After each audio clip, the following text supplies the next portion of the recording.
right, everybody. Welcome to the 10 Myths of Foot Pain and the One Thing That You're Missing. I am Josh Krill, developer of Strength as Medicine, and we're going to go through this. The reason that I wanted to do this for you guys this evening is there are a lot of questions that go throughout the groups, especially on Facebook, revolving around foot pain and how to deal with it. And I wanted to take an opportunity to go through my experience over the last 22 years of not only experiencing my own issues with feet personally, but also dealing with it with my patient base as well. So here are the things that I figured out don't work as well, and we're going to explain why they don't work and the one thing that really does work. So let's get after it. So the first thing that we need to do is realize that everybody is an individual. So everybody's different and they're dealing with different things. They're dealing with different body compositions and body types, different postural issues and that type of thing. So what works for one person may or may not work for somebody else. So there is no one cookie cutter method for fixing something, okay? Trying to figure out what that thing is for you can be expensive because there are so many options out there. And we're going to break those things down and kind of educate you a little bit about, you know, what to stay away from, what to try, where things are going to work and where things aren't going to work. So just because it didn't work for you doesn't mean that it won't work for somebody else. So always keep that in mind when you know, you're discussing your own thing. Giving recommendations is fantastic, but if something absolutely didn't work for you, you don't know if it's not going to work for somebody else as well. So we're all in this together. We want to support everybody and help first because it sucks to be in pain all the time. So here are the universal truths as I know them. Okay, the physiology of our bodies works in certain ways. So there are muscles in your body that inherently go weak. They like to weaken. They are not neurologically on fire all the time. They actually will go to sleep a little bit. And there are also muscles in the body that inherently tighten. They contract and get shorter. The muscles that weaken, we call them phasic muscles. They're inhibited. They don't have a lot of neurological supply. And the muscles that tighten are postural muscles. They are facilitated. They have a lot more nerve fibers to them, and they have a tendency to shorten and contract. When those two things occur, imbalance is going to happen, okay? So resting and being sedentary assists in causing imbalances throughout those tissues. It is kind of common knowledge that we need to rest a certain area. Later on in the webinar, we're going to talk about why that may not be true in every circumstance. So one of the biggest reasons is that our bodies are designed to move. There are 630 muscles approximately attached to 206 bones, countless tendons, ligaments, joints. Our bodies are moving objects. We need to move them, and when we keep them static, they can become problemsome. Okay, so there are two universal laws in the human body that we're going to talk about a little bit right now. Wolff's law is one, and Davis's law is the other. Okay, so Wolff's law applies to bone. It states that the body's going to remodel itself according to the stresses that are placed upon it. Exactly the same rules apply to Davis's law, except Davis's law pertains to soft tissue. Soft tissue, muscles, tendons, ligaments, okay? Bone and soft tissue will remodel themselves according to the stresses that we place upon them. So if you are starting to develop foot pain, be it heel pain, be it heel spurs, plantar fasciitis, anything like that, the reason for that is your body is modeling itself. It is changing structurally to the positions, to the stresses, to the activity that you have upon those tissues every day, okay? We can start to remodel things accordingly back in the direction that is positive, that's going to take away pain, Okay, and that's what we're going to talk about tonight. So lower leg and foot imbalances. Two muscles in the back of the leg, the gastrocnemius and the soleus, they make up your calf muscles. They're considered the second strongest set of muscles in the human body, behind the jaw. Okay, your jaw muscle is the strongest as far as force goes. Second strongest are the gastroc and the soleus. They are a postural facilitated muscle. They've got a lot of neurological tissue. They have a tendency to get short. They like to contract. Okay, the muscles of the foot and the front of the leg and the shin are phasic muscles. They're inhibited. They have a tendency to weaken. When they weaken, they overstretch. So the two ends of the muscles actually get longer away from each other. So they're stretched like a guitar string, very, very tight, but also weak, okay? Since that, the whole calf muscle series attaches to the heel bone in the back, and the plantar fascia or the plantar aponeurosis attaches to the front of the heel, there's this dynamic play between pushing and pulling of these tissues that affect the heel bone, okay? So if your calf muscles are too tight, it's going to pull your heel up the back of your leg. Meanwhile, your foot stretches to meet that resistance. It's weak in the foot, strong in the back of the leg, okay? So part of that imbalance is what starts to create the pain, okay? Since the muscles of the calf are so much stronger than the tissues of the foot, our physiology relies on that fibrous makeup of the bottom, the sole of the foot, to stabilize the arch, but it's too weak. The calf overpowers it and it pulls it out. It overstretches it. It pulls it out of its current normal situation. When this happens and you continue to walk on it, the overstretch eventually causes inflammation at the attachments, okay? Where the attachments of that plantar fascia happen at the heel is where most of us have the most pain, okay? So it just kind of makes sense physiologically how this is starting to occur, okay? And this does not discriminate. This happens with everybody, okay? There are people who are more prone to it based on the shape of your feet, based on the length of your tibia and your fibula in your lower leg, but the gastrocnemius will go tight neurologically unless it's injured, but in a normal human, it will go tight and the plantar fascia will overstretch unless we do something about it. So now, let's talk about what we normally hear as solutions, okay? I'm just gonna go through 10 of them tonight. These are not the only 10 out there. There are definitely more, but these are the ones that are thrown out and talked about often, okay? Custom-made orthotics, getting the area injected with a corticosteroid, ultrasound or electric stimulation, shockwave therapy, very similar to that. Stretching, what to stretch, how do we stretch, when to stretch, different types of footwear, massage and acupuncture, taping, rest, and finally, surgery. And I don't think anybody is going to opt in for, hey, let's go have foot surgery. That's just not the way that we want to do it, okay? So let's break each of these down individually. Orthotics and insoles. So we talked about Wolff's and Davis's law.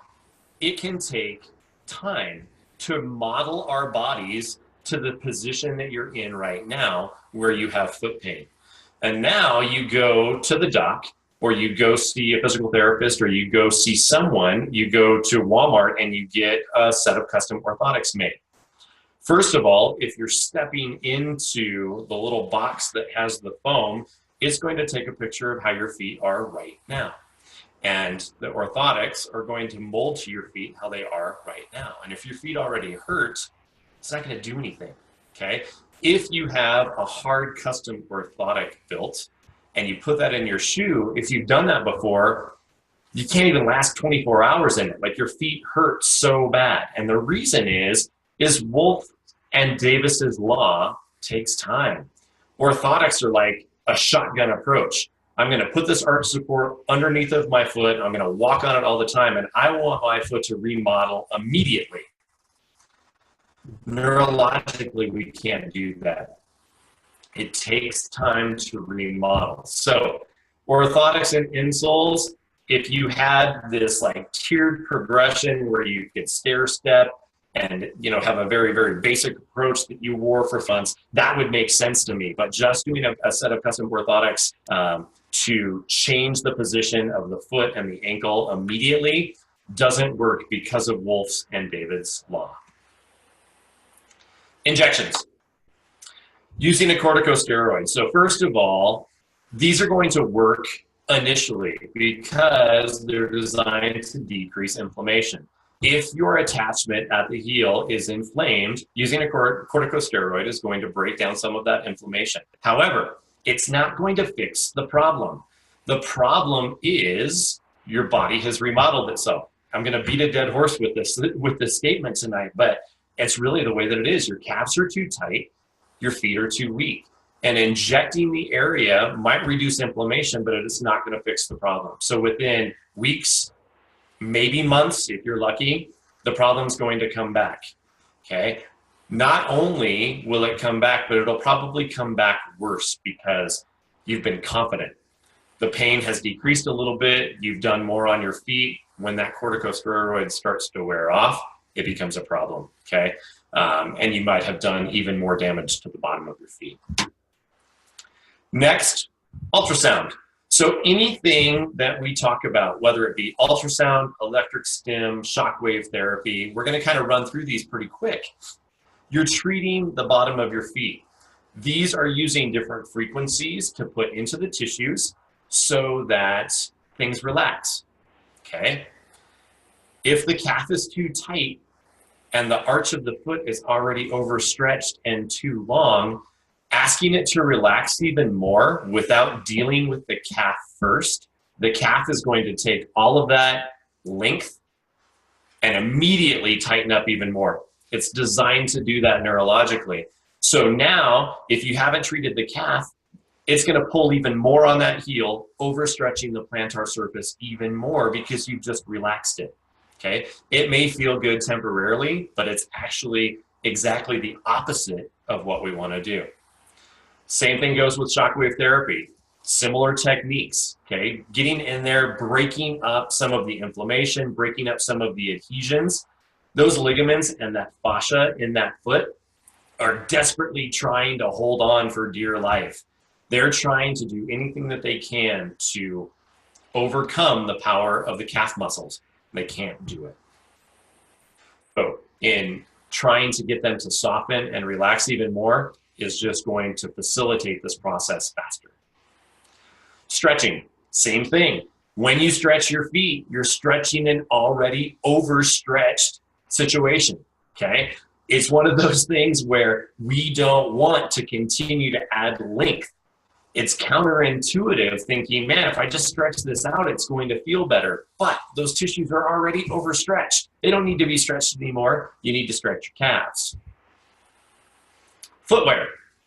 Great idea. I love some really comfortable footwear. I know the UFUs, the UFU sandals, that's what these are right here. I like Birkenstock sandals. The reason that these things work is because they have a heel cup. Okay, your heel sits lower than the rest of your foot. When your heel sits lower than the rest of your foot, you're stretching with every step, you're stretching out that calf muscle. It's 1/4 of an inch lower than the rest of your foot. The problem is that I live in Colorado and there are snow on the ground right now, and it's probably 29 degrees. And if I want to go to a formal, I sure don't want to be wearing flip-flops, okay? So these are maybe decent options for around the house if you can find something with a good heel cup. But again, they're not a daily solution to the problem. Massage and acupuncture, dry needling, okay? Again, when you're starting to treat these things, if they're only working on your foot, the foot is overstretched. The foot is already weak. To soften the tissue is just going to lengthen the tissue even more. The calf is going to take over and you're going to flatten your feet out even more. That's not what we want. Okay, we want to turn our attention to those lower leg muscles and get them long. Taping. This is a really good way to figure out if the dynamic of the arch is still present. So tape, and especially like their new Kinesio tape, it's flexible, it's elastic. When you do a horseshoe around the arch and you tape that arch up, that tape will still flex. Your arch will still conform to the terrain that you're going over, okay? So tape is a good option, but again, it's a temporary improvement. It's only gonna last for so long because I don't wanna tape my feet for the rest of my life.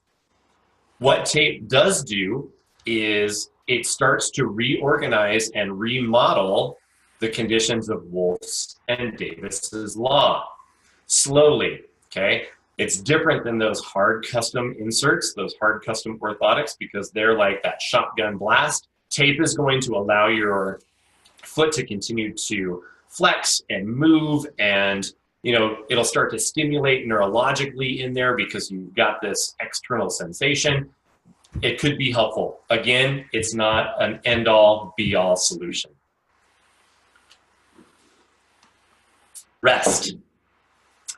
Going back to over 600 muscles, 206 bones, lots and lots of tendons and ligaments and joints. Our bodies are designed to move. When we rest, the tissue will decrease in inflammation because we're not using it anymore. So if you have an inflamed plantar surface, rest is going to help. The problem is you can't rest forever. You've got to get back up on your feet. You've got to go about your daily living, your activities. And as soon as you do that, it's going to stir things up again. Okay? Your foot is not going to all of a sudden get stronger and shorter if you rest it. Your calf isn't going to get any less tight if you rest it. In fact, it could worsen the situation. And finally, surgery. First of all, nobody wants to do it because it's expensive, it's painful, there's a recovery process. All of that goes into the fact that if they go in and they release that tissue, the tissue's already long. They're going to release it and make it even longer.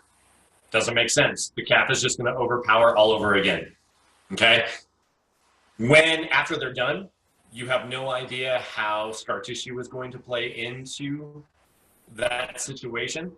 The scar tissue will shorten the tissue in a very, very specific spot. And all of those dynamic fibers are going to pull on that spot. Okay?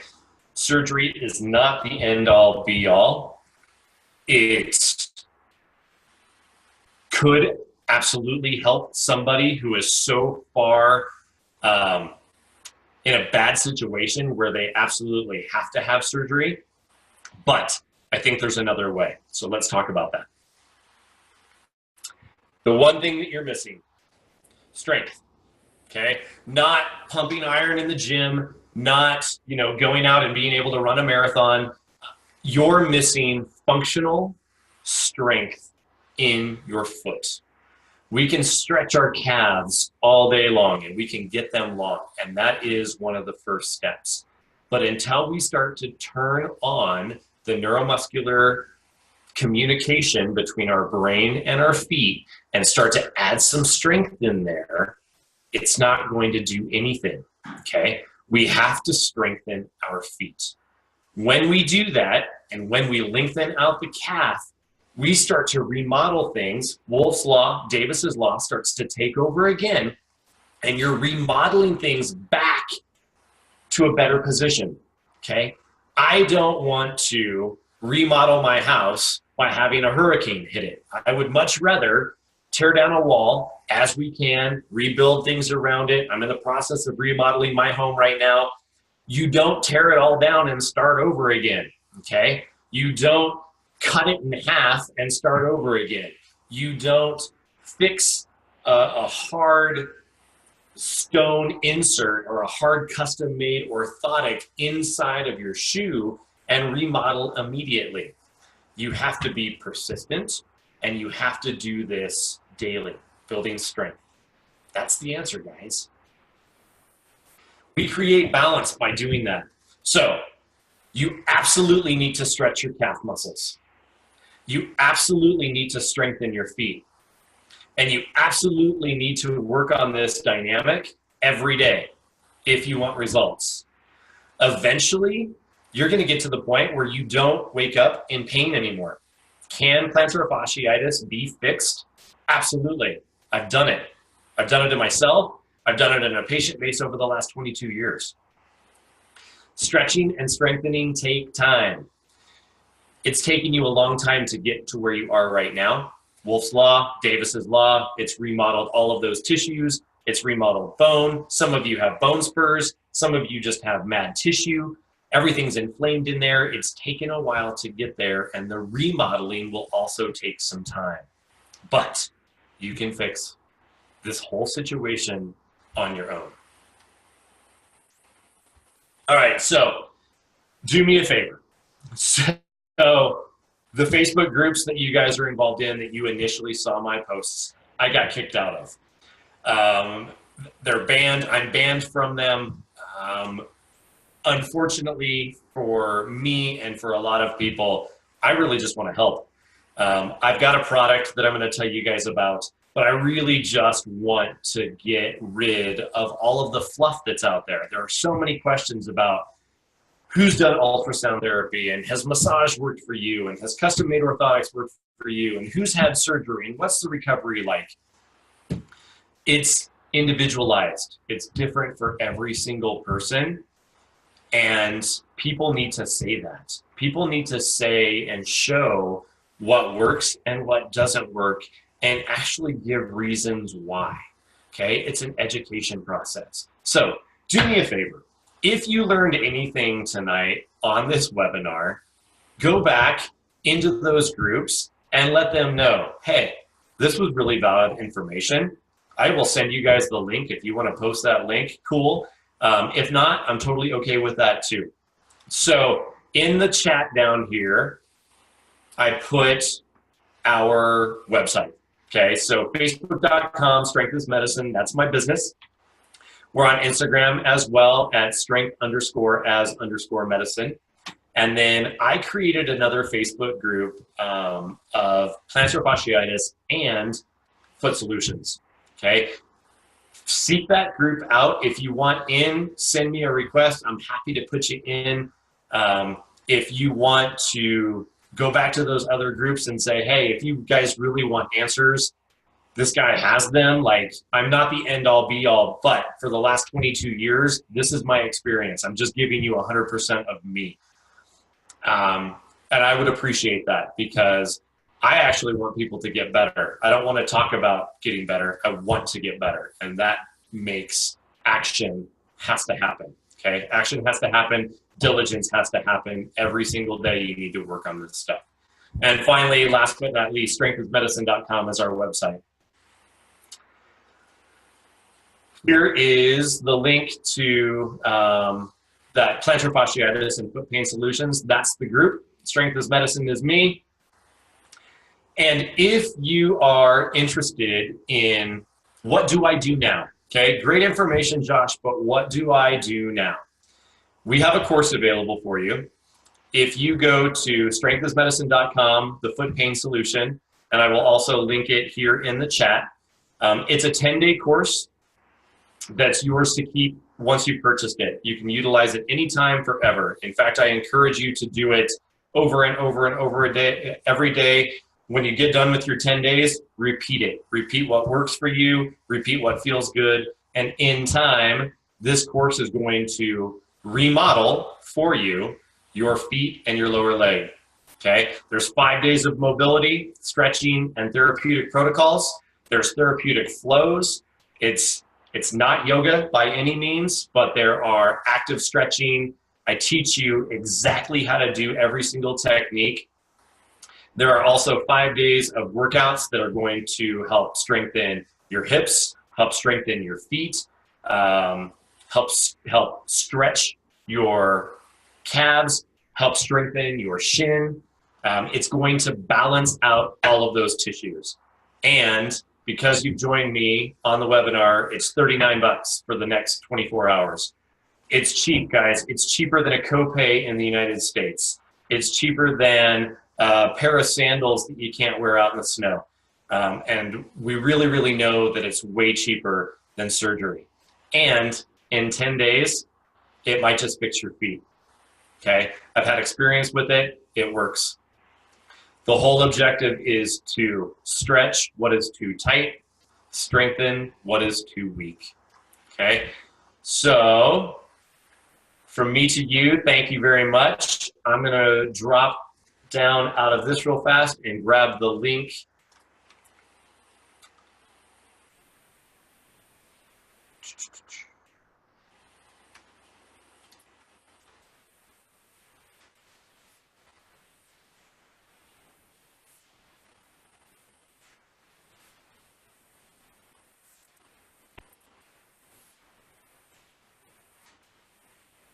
No, I can't get back in there. All right, so here is the link to the offer for the 10-day course. This course is typically $59, so it's $20 off if you buy it in the next 24 hours. If you guys have any questions, don't hesitate to reach out to me. You can find me in those Facebook groups, strengthismedicine.com, or our business page on Facebook, Strength is Medicine. I really want you guys to work through this. I really want to see you improve. I really want to see you out of pain, and I really want to help. So I hope you guys enjoyed the webinar, and we'll be doing this often. So let me know if we can help. Thanks, guys.